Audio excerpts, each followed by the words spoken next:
This video explains how the world has been experiencing the Cold War all over again, but with different players this time.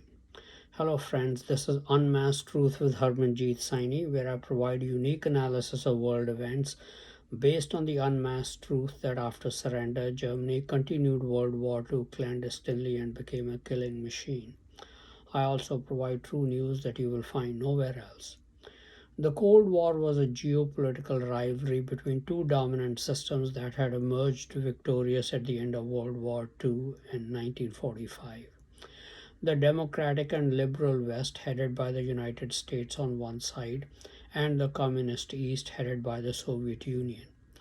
Nazi Germany had been soundly defeated in the war, and the Allied leaders, Roosevelt of America and Churchill of Great Britain, had expressed their iron will to contain Nazi Germany so that it would not rise again to wage war for at least the next 50 years. At the end of the war, the United States and Britain had liberated Western nations from Nazi rule, which became independent democratic nations, whereas by 1948, the Soviets installed left wing communist style governments in the countries of Eastern Europe they had liberated. The rivalry came to a head in Germany during the Berlin crisis of 1948 49. Berlin lay 100 miles within the Soviet occupation zone of Germany, but being the capital of Germany, West Berlin was occupied by the United States, Britain, and France, and East Berlin by the Soviets. The Soviets blockaded West Berlin, leading to the airlift to supply the large population with necessary supplies. After the blockade was lifted, the West feared that the Soviet plans were to unite Germany under communist rule. NATO was launched in 1949 to prevent further Soviet expansion into Europe. The United States had developed atomic and nuclear weapons beginning in 1945, whereas the Soviets exploded their first atomic weapon in 1949, ending the American monopoly. In 1949, communists came to power in China. Aggressive communist expansion designs became clear when Communist North Korea invaded South Korea in 1950. The fighting ended in 1953 with a standoff between the two Koreas that remains to this day. Though the death of Stalin in 1953 eased the aggressive military expansion somewhat, maneuverings for superior geopolitical position around the world continued. Eastern Europe formed the Warsaw Pact in 1955 for defense against the West, whereas Germany was pulled into NATO. Military and weapons development by the United States and the Soviet Union continued at a furious pace to gain military superiority. ICBMs, or intercontinental ballistic missiles, were developed. Communism was vigorously propagated by the Soviet Union, leading to communist style movements and insurgencies in Cuba, Latin America, and Vietnam. After communist takeover of Cuba by Fidel Castro, the Soviets secretly placed nuclear tipped missiles in Cuba, leading to the Cuban Missile Crisis in 1962. From then on, the United States and Soviets came to the conclusion that direct confrontation was too dangerous and could lead to annihilation of both attacker and defender under the mutual assured destruction doctrine adopted by both powers. But they intervened militarily in countries to prevent them from slipping away from their sphere of influence or a complete takeover by the other power. Examples are Soviet intervention in Hungary in 1956, Czechoslovakia in 1968, and in Afghanistan from 1979 to 1989. Under its policy to contain communism, initially in its vicinity under the Monroe Doctrine, the CIA of the United States helped overthrow democratically elected government in Guatemala in 1954, supported an invasion of Cuba in 1961 that was unsuccessful, invaded the Dominican Republic in 1965 because of the fear of a communist government being installed there, and invaded Grenada in 1983 after an internal power struggle within the ruling party, with the possibility of 600 US medical students studying in Grenada being taken hostage like in the Iran hostage crisis. Communists had successfully initiated communist movements in most Asian countries to take over government. Therefore, the US took a stand to prevent Communist North Vietnam from taking over South Vietnam, resulting in the Vietnam War from 1964 to 1975. The effort ended in defeat for the United States. However, wide cracks appeared at the global march of communism after China developed nuclear weapons and ICBMs in the early 1960s and no longer took orders from the Soviet Union. Trouble started when Soviet Premier Nikita Khrushchev began a policy of rapprochement with the West beginning in 1956, and then Mao accusing the Soviets of revisionism. The two countries engaged in border skirmishes for over a 7 month period, which ended in October 1969, thus avoiding a full scale war. Though the United States and Soviet Union remained dominant military powers, Japan and Germany made great strides economically and competed with the United States globally for international trade and even in the United States market. With the emergence of China as a nuclear power by the 1970s, it was no longer a bipolar world. The Soviet Union and the United States realized the danger that massive arms buildup by the two powers posed that it posed to survival of the world and engaged in negotiations to limit nuclear weapons. They reached agreements in 1972 and 1979 known as Strategic Arms Limitation Talks, or SALT 1 and 2, respectively, which limited the number of ICBMs possessed by each country. However, the easing of tensions ended with the Soviet invasion of Afghanistan in 1979. The US supplied weapons and other support to Afghan and foreign forces fighting the Soviet occupation. The Soviet Union began to suffer casualties, which resulted in public opinion turning against the war and occupation. In addition, the Soviet economy was suffering compared to gains made in the West, including by the defeated powers Germany and Japan. Mikhail Gobershaw became the General Secretary of the Communist Party in 1985 and then the head of government. He embarked on the twin policy of glasnost or openness, which allowed freedom of the press in the Soviet Union, and perestroika or decentralization of economic planning to improve efficiency. He withdrew the Soviet Union from Afghanistan, allowed the fall of communist governments in Eastern Europe by not intervening militarily, and allowed the reunification of Germany still under NATO. These changes emboldened the various Soviet republics to agitate for independence from the Soviet Union, leading to its dissolution on December 26, 1991. That ended the Cold War between the United States and the Western liberal democracies on the one hand, and the Soviet Union and communist nations on the other hand. Or did it? What is missed in all this commonly accepted narrative of the Cold War is the role Germany has played. By August 1944, the Nazis already knew that Germany could no longer win the war and made plans to go underground and continue the war clandestinely.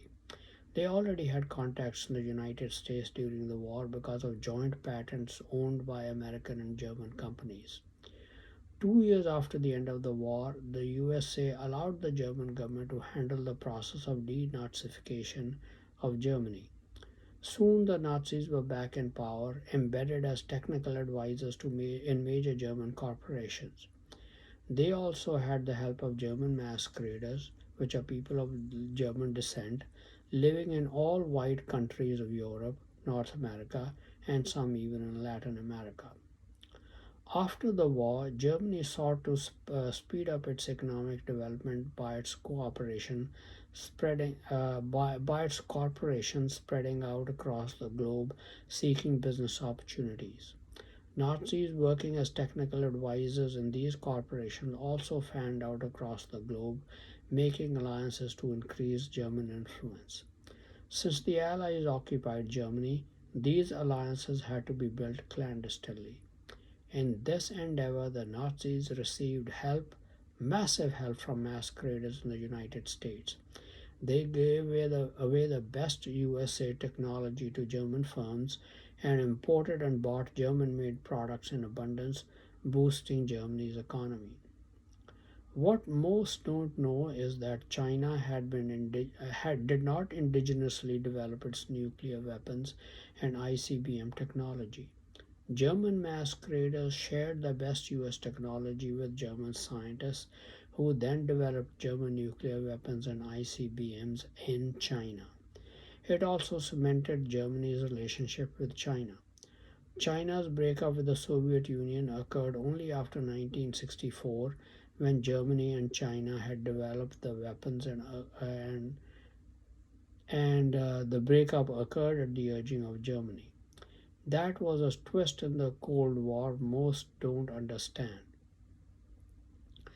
Perhaps because of its weapons research, Germany made a technical breakthrough in being able to electronically communicate with individuals, which gave them the ability to deliver threats and force individuals to obey their orders as they did not know who was delivering the threats and the orders.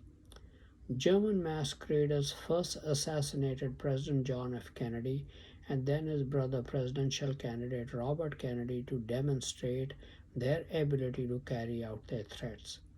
After that, it was easy to deliver threats and take over much of the US economy. Control of the economy was then used to financially reward individuals from anywhere in the world who would murder a white American or Briton of non German ancestry. Being able to reward murderers with hijacked American and British economic resources made it much easier for the Germans and German masqueraders to make alliances in all countries of the world. This is how Germany vied with the United States and the Soviet Union as part of the Cold War for influence in all strategic countries of the world.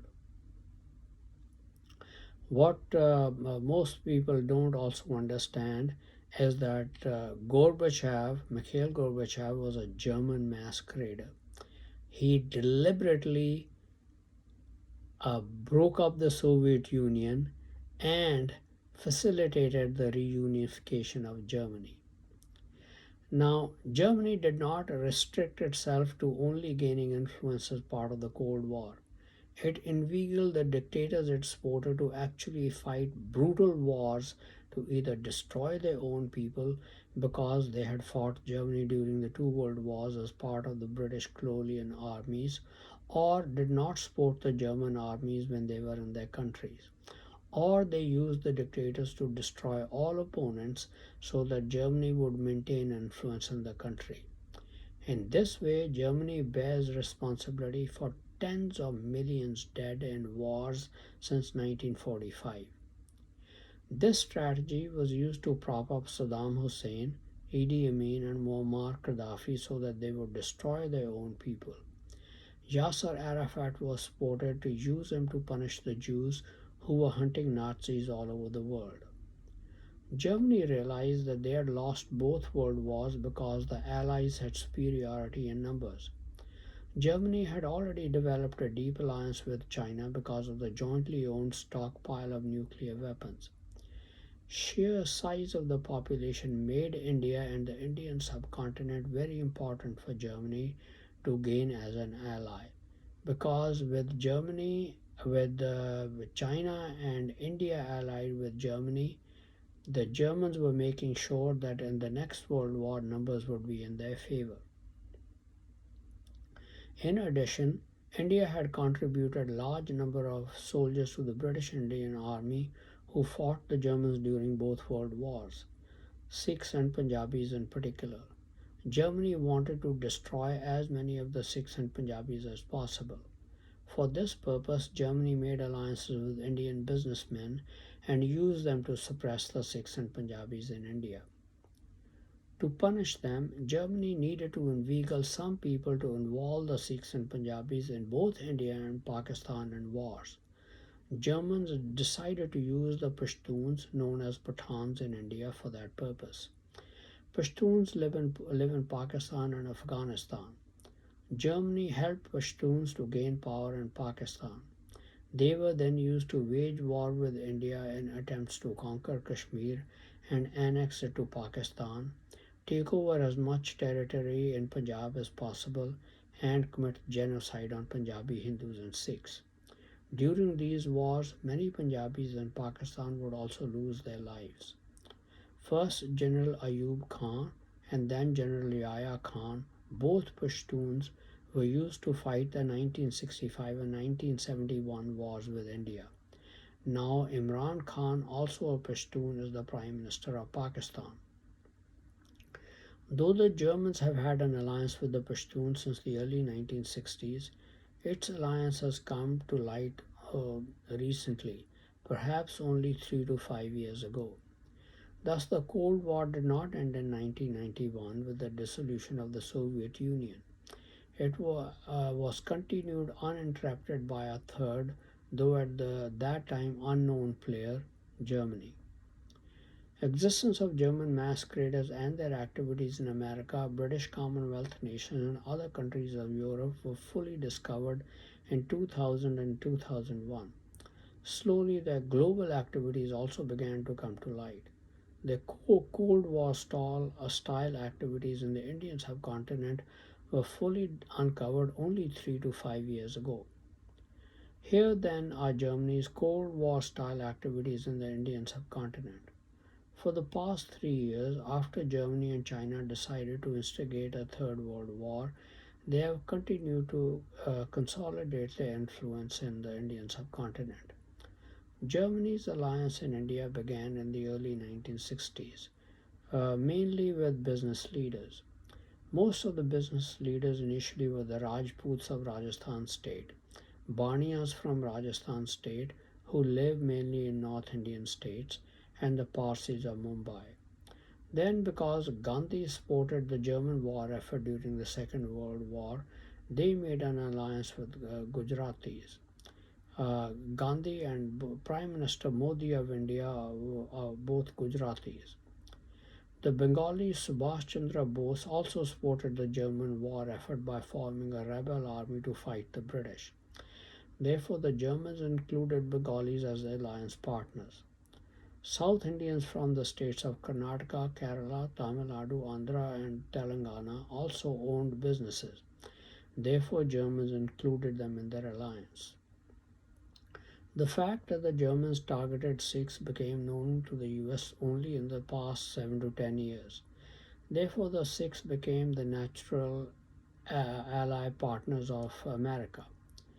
Besides all the people mentioned, there are many other hundreds of millions of Indians living in Uttar Pradesh, Punjab, Haryana, Himachal Pradesh, Kashmir, Delhi, Bihar, Uttarakhand, Odisha, Madhya Pradesh, Maharashtra, Goa, Assam, and other North Indian states who are still in Cold War style play.